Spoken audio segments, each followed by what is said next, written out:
Daily bread Bible facts. ఏదెను తోట ఎక్కడ ఉంది?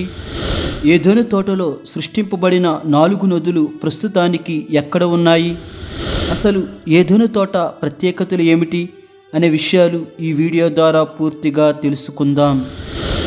ఏదెను తోట మొట్టమొదటి మానవుడి యొక్క పుట్టినిల్లు. ఎంతో సుందరమైన ఆహ్లాదకరమైన పచ్చని చెట్లతో సారవంతమైన దేవుని తోట. ఒక రకంగా ఏదెను తోట మినీ పరదేశు లాంటిది. పరలోకపు ఆనందం ఆదాము హవ్వలు పాపం చేయకముందు ఏదెను తోటలో అనుభవించారు. మొట్టమొదటిగా స్వర్గాన్ని దేవుడు ఏదెను తోటలోనే ఉంచాడు. అటువంటి ఏదెను తోట గురించి ఇప్పుడు వివరంగా తెలుసుకుందాం. కావున ఈ వీడియోను చివరి వరకు వీక్షించి లైక్ చేసి సబ్స్క్రైబ్ చేసుకోగలరు. ఆదికాండము 2వ అధ్యాయము 8వ వచనం. దేవుడైన యెహోవా తూర్పున ఏదెనులో ఒక తోట వేసి తాను నిర్మించిన నరుని దానిలో ఉంచెను. ఈ లేఖనం ప్రకారం ఏదెనులో దేవుడు ఒక తోట వేశాడు. ఇది దేవుడు ప్రత్యేకంగా నాటిన తోట. 6 రోజుల సృష్టిలో భూమి మీద దేవుడు అన్నీ కలగజేశాడు. కానీ ఈ ఏదెను తోటను మాత్రం దేవుడు ప్రత్యేకంగా నాటాడు.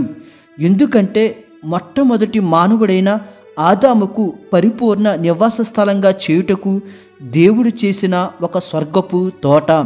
ఈ ఏదెను తోటలో అన్ని రకాల జాతులైన చెట్లు, అన్ని రకాల జంతువులు, అన్ని రకాల పక్షులను దేవుడు కలగజేశాడు. మరియు ఏదెను తోట మధ్యలో జీవవృక్షం మరియు మంచి చెడ్డల తెలివినిచ్చు వృక్షాలను మొలిపించాడు. వీటి గురించి ప్రత్యేకమైన వీడియో చేశాను. ఎవరైనా చూడని వారుంటే దయచేసి చూడగలరు. ఆదికాండము 2వ అధ్యాయము 15వ వచనం. మరియు దేవుడైన యెహోవా నరుని తీసుకుని ఏదెను తోటను సేద్యపరచుటకును దాని కాచుటకును దానిలో ఉంచెను. ఈ ఏదెను తోటను చూసుకునే బాధ్యత దేవుడు ఆదాముకు ఇచ్చాడు. ఏదెను తోట మీద సర్వహక్కులు ఆదాముకు దేవుడిచ్చాడు. కావున క్రూరమైన జంతువులు కూడా ఆదాము దగ్గర సాధు జంతువులుగా ఉండేవి. జంతువులన్నీ ఆదాము దగ్గరికి వచ్చి సేద తీరేవి. ఆదాము కూడా వాటికి పేర్లు పెట్టేవాడు. ఆ తరువాత దేవుడు ఏదెను తోటలో హవ్వను సృష్టించిన తరువాత ఆదాము హవ్వలు కలిసి ఏదెను తోటలో స్వర్గపు అనుభూతులు పొందారు. ఈ విధంగా సుమారు 100 సంవత్సరములు ఏదెను తోటలో పరలోకపు సంతోషం అనుభవించారు. ఆ తరువాత ఆదాము హవ్వలు పాపం చేసి ఏదెను తోటను అపవిత్రం చేశారు. అయితే సుమారు 100 సంవత్సరములు ఆదాము హవ్వలు ఎటువంటి పాపం లేకుండా ఏదెను తోటలో జీవించారు. ఇది ఎలా చెప్తున్నాను అంటే ఆదికాండము 5వ అధ్యాయము 3వ వచనం. ఆదాము 130 ఏండ్లు బ్రతికి తన పోలికగా తన స్వరూపమున కుమార్నికని అతనికి షేతు అను పేరు పెట్టెను. ఈ లేఖనం ప్రకారం ఆదాముకు 3వ కుమారుడైన షేతు పుట్టినప్పుడు 130 సంవత్సరములు. హేబేలుకు బదులుగా దేవుడు షేతును ఇచ్చాడు. అయితే ఆదాము సుమారు 100 సంవత్సరముల వయసులో కయీను హేబేలును కనే అవకాశాలు ఉన్నాయి. ఎందుకంటే కయీను హేబేలు ఎదిగి వారి వృత్తులు చేసుకుంటున్నారు. కావున వారు యవ్వన దశకు వచ్చిన తర్వాతే కయీను హేబేలును చంపాడు. అప్పుడు కయీను హేబేలు వయసు సుమారు 20 నుంచి 30 సంవత్సరములు ఉండవచ్చు. ఆ తరువాత దేవుడు ఆదాముకు 130 సంవత్సరాలప్పుడు షేతును ఇచ్చాడు. కావున 130లో ఆఖరి 30 సంవత్సరములు ఆదాము కుమారులను కన్నాడు. పాపం చేసిన తర్వాత ఆదాము కుమారులను కన్నాడు. కావున మొదటి 100 సంవత్సరములు ఆదాము హవ్వలు ఎటువంటి పాపం చేయకుండా మంచిగా జీవించారు. ఈ మొదటి 100 సంవత్సరములు ఏదెను తోట ఒక మినీ పరదేశుగా పిలువబడింది. దేవుడు ఏదెను తోటకు అస్తమాటు వస్తూ ఆదాము హవ్వలతో మాట్లాడేవాడు. ఆదికాండము 3:8లో చల్లపూటను దేవుని స్వరం విని దేవునికి ఎదురుగా నిలబడలేక చెట్ల చాటున ఆదాము హవ్వలు దాక్కున్నారు. అంటే దీని ప్రకారం దేవుడు ఏదో ఒక సమయంలో ఏదెను తోటకు వస్తూ ఉండేవాడు. అందుకే ఏదెను తోటకు దేవుని తోట అని పేరు కలదు. యెహెజ్కేలు 28వ అధ్యాయము 13వ వచనం. దేవుని తోటయగు ఏదెనులో నీ ఉంటివి. ఈ లేఖనం సాతాను గురించి వ్రాయబడింది. అయితే ఈ లేఖనంలో ఏదెను తోట దేవుని తోటగా పిలువబడింది. యెహెజ్కేలు 31వ అధ్యాయము 9వ వచనం, దేవుని వనమైన ఏదెనులోనున్న వృక్షములన్నీయు. ఈ లేఖనంలో కూడా ఏదెను తోట దేవుని వనంగా పిలువబడింది. వనము అన్న తోట అన్న ఒక్కటే. యెషయా 51:3, యెహోవా సీయోనును ఆదరించుచున్నాడు, దాని పాడైన స్థలములన్నిటినీ ఆదరించి దాని అరణ్య స్థలములను ఏదోను వలనే చేయుచున్నాడు, దాని ఎడారి భూములు యెహోవా తోట వలన అగునట్లు చేయుచున్నాడు. ఈ లేఖనములో ఏదెను తోట యొక్క ప్రత్యేకతలు మనకు కనిపిస్తాయి. ఏదెను తోట అన్న యెహోవా తోట అన్న ఒక్కటే. అరణ్య ప్రదేశం, ఎడారి భూములను ఏదెను తోట వలె అనగా యెహోవా తోట వలె దేవుడు చేస్తాను అంటున్నాడు. అంటే దీన్ని బట్టి ఏదెను తోట ఎంత సారవంతమైనదో, ఎంత ఆహార సమృద్ధి గలదో, ఎంత నివాసయోగ్యమైనదో మనం అర్థం చేసుకోవచ్చు. కావున ఏదెను తోట అంటే దేవుని తోట. ఈ విధంగా మొదటి 100 సంవత్సరములు ఒక స్వర్గపు అనుభూతులు ఏదెను తోట అందించింది. ఏదెను తోట అను పదానికి హెబ్రీ భాషలో అర్థం ఏమిటంటే ఆనందం అని అర్థం. కావున ఏదెను తోట అంటేనే ఆనందం, పరదేశు, పరలోకపు ఆనందం. ఈ ఏదెను తోటను తడుపుటకు దేవుడు ఒక నదిని సృష్టించాడు. ఆ నదిని 4 శాఖలుగా చేశాడు. ఆదికాండము 2వ అధ్యాయము 10వ వచనం, మరియు ఆ తోటను తడుపుటకు ఏదెనులో నుండి ఒక నది బయలుదేరి అక్కడి నుండి చీలిపోయి 4 శాఖలాయెను.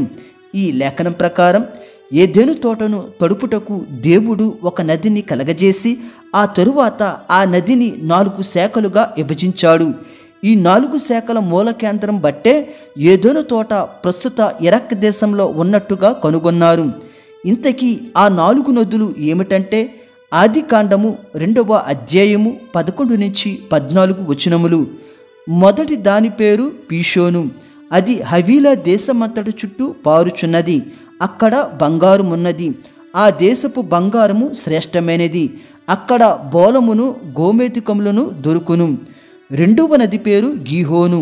అది కూషు దేశమంతటి చుట్టూ పారుచున్నది. మూడవ నది పేరు హిద్దకేలు. అది అషూరు తూర్పు వైపున పారుచున్నది. 4వ నది యూఫ్రటీసు. ఈ లేఖనం ప్రకారం ఏదెను తోట నుంచి ఒక నది 4 శాఖలుగా విభజింపబడి చుట్టుప్రక్కల దేశాల వైపు విస్తరించాయి. ఆ 4 నదులు ఏమిటంటే 1 పీషోను, 2 గీహోను, 3 హిద్దకేలు. దీనిని టైగ్రిస్ నది అని కూడా అంటారు.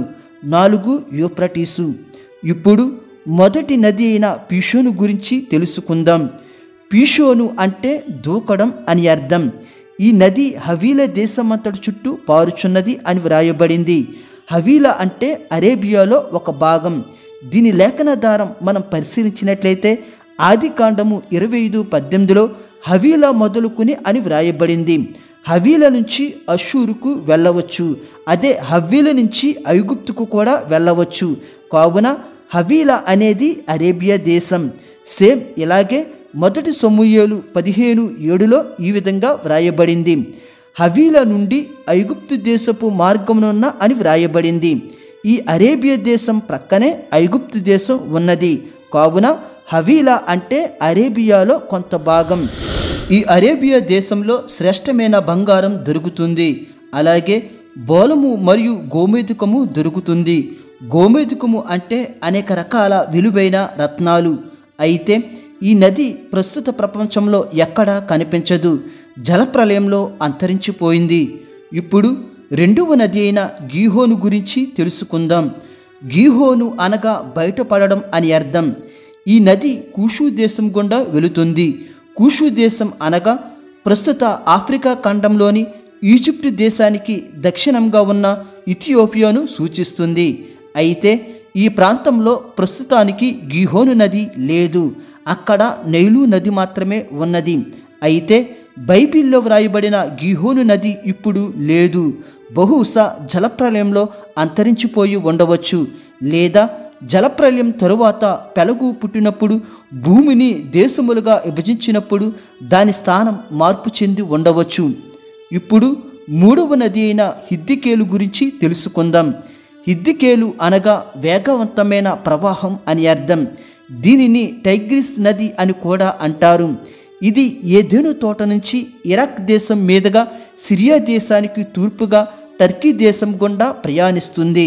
అందుకే బైబిల్లో ఈ నది అషూరు తూర్పు వైపున పారుచున్నది అని వ్రాయబడింది. అషూరు అంటే సిరియా పరిసర ప్రాంతాలు. ఈ సిరియా దేశానికి తూర్పున టర్కీ దేశం గుండా ప్రవహిస్తుంది ఈ నది. ఇప్పటికీ ఈ నది ప్రవహిస్తూ ఉన్నది.